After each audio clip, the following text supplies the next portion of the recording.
Breaking news Hyderabad లో దారుణ ఘటన చోటు చేసుకుంది. ప్రేమ పేరుతో ముగ్గురు బాలికలకు వలవేసి విచక్షణ రహితంగా వారిపై అత్యాచారానికి పాల్పడ్డారు ముగ్గురు యువకులు. సో ఏదైతే అటు 9th క్లాస్ చదువుతున్న ముగ్గురు బాలికలకు కూడా అటు ఎవరైతే మధు, అరవింద్, నీరజ్ అనే ముగ్గురు యువకులు కూడా వలవేసి బయటికి వెళ్తున్నామని చెప్పి కూడా యాదగిరిగుట్ట లాడ్జ్కి తీసుకెళ్లి వాళ్ళపై అత్యాచారానికి పాల్పడ్డారు. దీంతో ఈ ఘటన అయితే ఆలస్యంగా వెలుగులోకి వచ్చిందని చెప్పాలి. ముగ్గురు పిల్లలు కూడా ఇంటికి వచ్చిన తర్వాత 9th క్లాస్ చదివే స్టూడెంట్స్ ఎవరైతే ఉన్నారో వారి ఇంటికి వచ్చిన తర్వాత ఈ ఘటన ఆలస్యంగా వెలుగులోకి వచ్చిందని చెప్పాలి. ప్రస్తుతం అయితే వారు ముగ్గురు అల్వాల్లోని పిఎస్ పరిధిలో ఉంటున్నారు.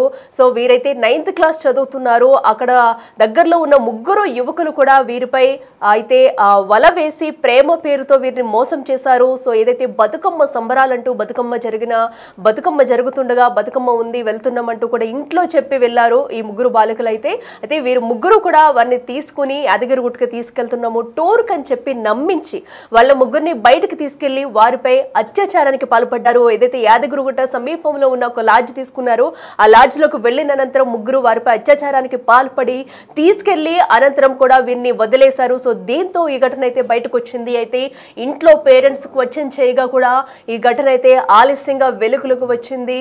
దీంతో ప్రస్తుతం అయితే ఆ చుట్టుపక్కల ప్రాంతాల్లో అయితే ఘటన చూసి ప్రతి ఒక్కరూ షాక్ అవుతున్నారు. అయితే యాదగిరిగుట్టకు తీసుకెళ్లి లాడ్జిలో ముగ్గురుపై అత్యాచారం చేశారు యువకులైతే.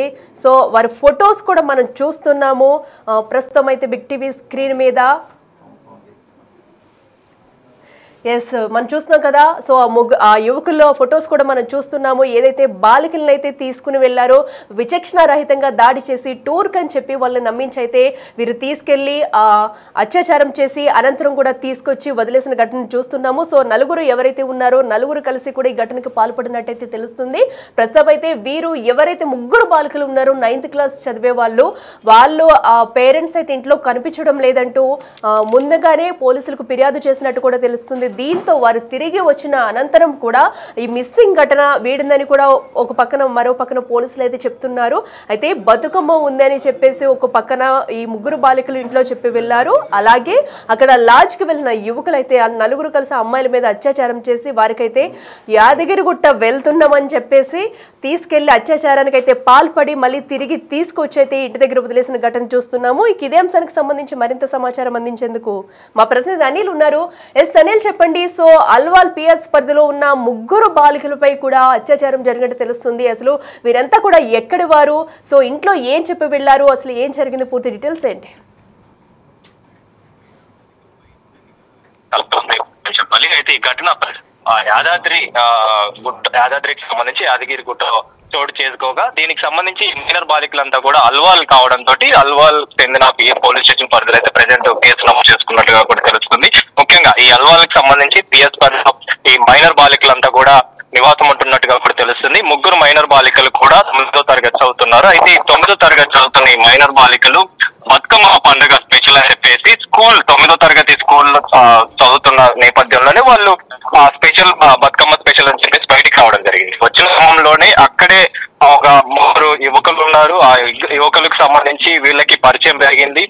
ముఖ్యంగా అంటే వీళ్ళు బతుకమ్మ స్పెషల్ అని ఎప్పుడైతే బయటకు వచ్చారో ముఖ్యంగా స్కూల్ నుండి వెళ్లకుండా అంటే బస్సులో సికింద్రాబాద్ ఉస్మానియా యూనివర్సిటీకి రావడం జరిగింది. వచ్చిన తర్వాత రోడ్డు పైన వీళ్ళు నడుచుకుంటూ వెళ్తున్న క్రమంలోనే అక్కడే పెట్రోల్ బంక్ లో పనిచేస్తున్న నీరజ్ అనే వ్యక్తి, అదేవిధంగా మధు, అదేవిధంగా మిగిలిన వీళ్ళంతా కూడా వీళ్ళతో పరిచయం పెంచుకున్నారు. ముఖ్యంగా వీళ్ళు వెళ్తున్న క్రమంలోనే రోడ్డు పైన ఈ ముగ్గురు మైనర్ బాలికలు వెళ్తున్న క్రమంలోనే నీరజ్ అనే వ్యక్తి చూడడం జరిగింది. చూసి నవ్విన క్రమంలోనే ఆ ముగ్గురు బాలికల్లో ఒక బాలిక ఎందుకు నవ్వుతున్నారని చెప్పేసి మాట్లాడిన క్రమంలోనే మాట్లాడుతున్న ఆ పరిచయం కాస్త ప్రేమగా మారింది. కొద్ది గంటల్లోనే ప్రేమగా మారిన ఈ సిచ్యువేషన్ ని మనం చూడొచ్చు. అయితే ప్రేమగా మారిన అనంతరం వాళ్ళ ముగ్గురిని కూడా యాదాద్రికి తీసుకెళ్లడం జరిగింది. యాదాద్రికి తీసుకెళ్లిన తర్వాత అక్కడ దేవుని దర్శనం చేసుకున్నారు. దర్శనం చేసుకున్న తర్వాత అక్కడ నుంచి లాడ్జికి తీసుకెళ్లారు. ఆ ముగ్గురికి సంబంధించి కూడా లాడ్జికి తీసుకెళ్ళినట్టుగా కూడా తెలుస్తుంది. లాడ్జికి తీసుకెళ్లిన అనంతరం ఆ లాడ్జిలోనే వీళ్ళపైన మానభంగానికి పాల్పడ్డారు,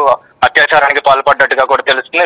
రేప్ చేసినట్టుగా కూడా తెలుస్తుంది. రేప్ చేసిన అనంతరం వాళ్ళని మళ్ళీ ఏమీ తెలియనట్టుగా హైదరాబాద్ కి తీసుకురావడం జరిగింది. తీసుకువచ్చిన తర్వాత తల్లిదండ్రులు నిలదీస్తే, అంటే ఏం జరిగిందని చెప్తే, అంటే రోజు మొత్తం కూడా వాళ్ళు లేకపోవడంతో అసలు ఎక్కడికి వెళ్ళారు అని చెప్పేసి ప్రశ్నించిన అనంతరం వాళ్ళు మొత్తం కూడా సమాధానానికి సంబంధించి అంటే వివరాలన్నీ కూడా వాళ్ళ తల్లిదండ్రులకు చెప్పారు. తల్లిదండ్రులకు చెప్పంగానే ఒక్కసారిగా అవ్వకైన తల్లిదండ్రులు అల్వాల్ పోలీస్ స్టేషన్ సంబంధించి ఫిర్యాదు చేసిన అనంతరం వాళ్ళందరినీ కూడా రిమాండ్ కి తరలించారు.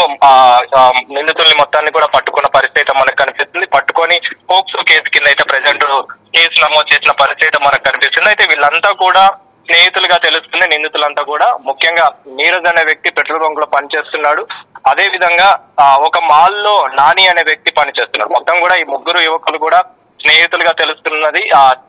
అంటే ఫస్ట్ మధు అనే వ్యక్తి కావచ్చు, అదే విధంగా నీరజ్ అనే వ్యక్తి కావచ్చు. ఈ నీరజ్ అమ్మాయిలతోటి మాట్లాడడం జరిగింది. మాట్లాడిన వెంటనే మిగిలిన వారికి కూడా సమాచారం ఇచ్చినట్టుగా కూడా తెలుస్తుంది. సమాచారం ఇచ్చిన వెంటనే వీళ్ళంతా కూడా పెట్రోల్ బంక్ దగ్గరికి చేరుకున్న తర్వాత, అంటే రోడ్డు మీదకి చేరుకున్న తర్వాత ఉస్మానియా పరిధిలో వీళ్ళతో మాట్లాడడం జరిగింది. మాట్లాడిన అనంతరం ఆ కొద్ది గంటల్లోనే ఆ మాటలు కాస్త ప్రేమ కలిగింది. ఆ ప్రేమ కాస్త యాదాద్రి గుట్టకి చేరుకునేలాగా, యాదాద్రికి వెళ్ళేలాగా చేసింది. యాదాద్రికి వెళ్ళిన తర్వాత దేవుని దర్శనం చేసుకున్న అనంతరం అక్కడే ఒక లాడ్జ్ ను బుక్ చేసుకోవడం జరిగింది. బుక్ చేసుకున్న తర్వాత దారుణానికి ఒడిగట్టుకున్నట్టుగా తెలుస్తుంది. వాళ్ళపైన రేప్ కి పాల్పడ్డారు, మానభంగం చేసి అత్యాచారం చేసి అనంతరం హైదరాబాద్ వచ్చి వదిలిపెట్టినట్టుగా కూడా తెలుస్తుంది. అనిల్, ఈ ముగ్గురు కూడా ఇదివరకు ఎప్పుడన్నా ఇలాంటి ఘటనలో నిందితులుగా ఉన్నారా? వీరి మీద ఇదివరకు ఏమైనా కేసెస్ అయితే నమోదైనాయా? ఎందుకంటే 9th క్లాస్ ఎవరైతే మైనర్ బాలికల్ని ఈ విధంగా ఒప్పించి కూడా అత్యాచారానికి పాల్పడడం అనేది కూడా ఘటన మనం చూస్తున్నాం కాబట్టి ఇదివరకు ఏమైనా కేసెస్ ఉన్నాయా? అసలు పోలీసులు వీరి గురించి ఏం చెప్పారు?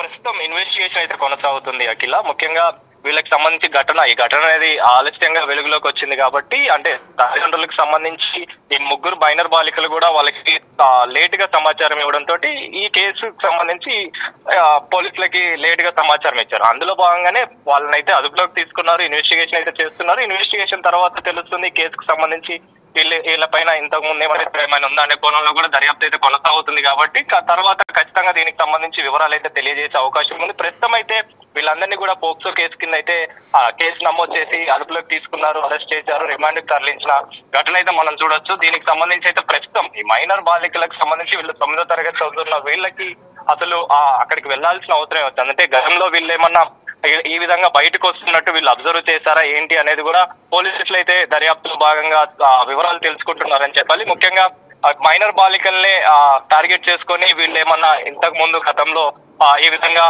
దాడులకు పాల్పడ్డారు, అంటే అత్యాచారాలకు పాల్పడుతున్నారు, లైంగిక వేదికలకు పాల్పడుతున్నారనే కోణంలో కూడా పోలీసులు అయితే దర్యాప్తు చేస్తున్నారని చెప్పాలి. ఇందులో భాగంగానే ప్రస్తుతం అయితే ఈ నిందితులను అయితే అదుపులోకి తీసుకున్నారు, రిమాండ్ కి తరలించి విచారణ అయితే చేపట్టే అవకాశం ఉంటుంది. ముఖ్యంగా వీళ్ళకి సంబంధించి వీళ్ళంతా కూడా స్నేహితులుగా ఉన్నారు కాబట్టి గతంలో ఏమైనా ఇలాంటి వాటికి పాల్పడ్డారా, ఇలాంటి దాడులకి పాల్పడ్డారా, ఇలాంటి ఘటనకి పాల్పడ్డారా అనే కోణంలో కూడా చేస్తున్న పరిస్థితి మనకి.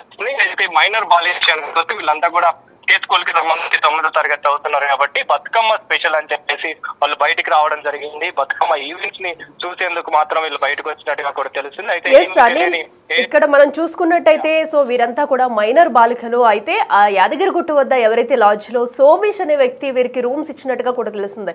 రూల్ ప్రకారం చెప్పాలంటే మైనర్స్ కి ఎవరు కూడా ఇప్పుడు ప్రస్తుతం అయితే రూమ్స్ ఇచ్చే సిచ్యువేషన్ లేదు. సోమేష్ అనే వ్యక్తి వీరికి రూమ్ ఎలా ఇచ్చారు, అసలు ఆ లాడ్జ్ పై ఏమన్నా దాడి చేసి అక్కడ కూడా ఏమన్నా పోలీసులు అయితే విచారించారా? ఇప్పటి వరకు ఆ లాడ్జ్ గురించి ఏమైనా డీటెయిల్స్ బయటకు వచ్చాయా? తనకు సంబంధించి కూడా తనని కూడా అదుపులోకి తీసుకున్నట్టుగా కూడా తెలుస్తుంది. తనని కూడా అదుపులోకి తీసుకుని ప్రెసెంట్ అయితే విచారణ చేస్తున్నారు. తనని కూడా రిమాండ్ కి తరలించారు. అంటే ఎలాంటి ఆధారాలు లేకుండా, ఎలాంటి డాక్యుమెంట్స్ లేకుండా, ముఖ్యంగా మైనర్ బాలికలు కాకుండా మేజర్ అయితేనే ఖచ్చితంగా ఏ హోటల్స్ అయినా కానీ, ఏ లాడ్జ్ అయినా కానీ ఖచ్చితంగా డాక్యుమెంట్స్ తీసుకొని వాళ్ళు లాడ్జ్ ఇవ్వాల్సి ఉంటుంది, రూమ్ అనేది బుక్ చేయాల్సి ఉంటుంది. కానీ ఇతను ఎందుకు అలా చేయాల్సి వచ్చింది అనేది మాత్రం ఖచ్చితంగా తెలియాల్సి ఉంది కాబట్టి అతన్ని కూడా ఇందులో అసలు నిర్లక్ష్యం అనేది చాలా ఎక్కువగా కనిపిస్తుంది. అంటే ఎవరు వచ్చినా కూడా ఖచ్చితంగా రూమ్ ఇచ్చే అవకాశం అయితే అక్కడ ఉన్నట్టుగా కూడా కనిపిస్తుంది కాబట్టి దాన్ని బేస్ చేసుకుని యజమాని కూడా అరెస్ట్ చేశారు. యజమాని కూడా ప్రెసెంట్ అరెస్ట్ చేసి రిమాండ్ కి తరలించినట్టుగా కూడా తెలుస్తుంది. అంటే అక్కడ మైనర్ బాలికలు కనిపిస్తున్నా కూడా అతను ప్రశ్నించకపోవడం, క్వశ్చన్ చేయకపోవడం, ముఖ్యంగా ఈ విషయాలలో ఎవరైనా సరే మైనర్ బాలికలు వస్తున్నారంటే ఖచ్చితంగా ప్రశ్నించాల్సి ఉంటుంది. కానీ అలాంటిది ఏమి చేయకుండా తను రూమ్ అనేది రూమ్ బుక్ చేసిన అనంతరం వాళ్ళంతా కూడా అక్కడే ఉండడం అనేది ఒక ప్రశ్నార్థకమనే చెప్పాలి. ఇందులో భాగంగానే అతన్ని కూడా అరెస్ట్ చేశారు. అరెస్ట్ చేసి రిమాండ్ కూడా తరలించారు. కాబట్టి యజమాని పైన కూడా చర్యలు తీసుకున్నారు. ఇప్పటికే పోలీసులు కూడా తెలుస్తున్నది ఏంటి అంటే లాడ్జ్ల విషయానికి వస్తే ఇప్పటికే దాడులు చేశారు కాబట్టి, అంటే ఈ యాదాద్రికి సంబంధించిన లాడ్జ్ లో దాడి చేసి దానిపైన చర్యలు తీసుకున్నారు కాబట్టి మిగిలిన లాడ్జ్లకు సంబంధించి కూడా చర్యలు తీసుకుంటామని చెప్పేసి కూడా పోలీసులు తెలుస్తున్న పరిస్థితి కనిపిస్తుంది. ముఖ్యంగా మైనర్ బాలికలు కాకుండా మేజర్ అయితేనే ఖచ్చితంగా వీళ్ళకి అంటే డాక్యుమెంట్స్ విషయానికి కావచ్చు రూమ్ బుక్ చేయాల్సిన పరిస్థితి ఉంటుంది. కానీ ఇక్కడ మైనర్లు అయినా కూడా రూమ్స్ అనేవి అలాట్ చేస్తున్నారు కాబట్టి దాని మీద కూడా ఫోకస్ పెడతామని చెప్పేసి కూడా పోలీసులు తెలుస్తున్న పరిస్థితి మనకు కనిపిస్తుంది. కాబట్టి ప్రెసెంట్ ఈ మైనర్ బాలికల పైన చేసిన లైంగిక దాడి అయితే ప్రెసెంట్ ఉప్పల్ పోలీస్ స్టేషన్ పరిధిలో సంచలనంగా మారిందని చెప్పాలి. ప్రెసెంట్ అయితే స్థానికంగా ఉన్నటువంటి అందరూ కూడా షాక్ గురవుతున్న పరిస్థితి. ఇలాంటి ఘటన ఇక్కడ చోటు చేసుకుందనే విషయంలో ప్రెసెంట్ అయితే వాళ్ళు షాక్ లో ఉన్న పరిస్థితి మనకు కనిపిస్తుంది. అఖిల.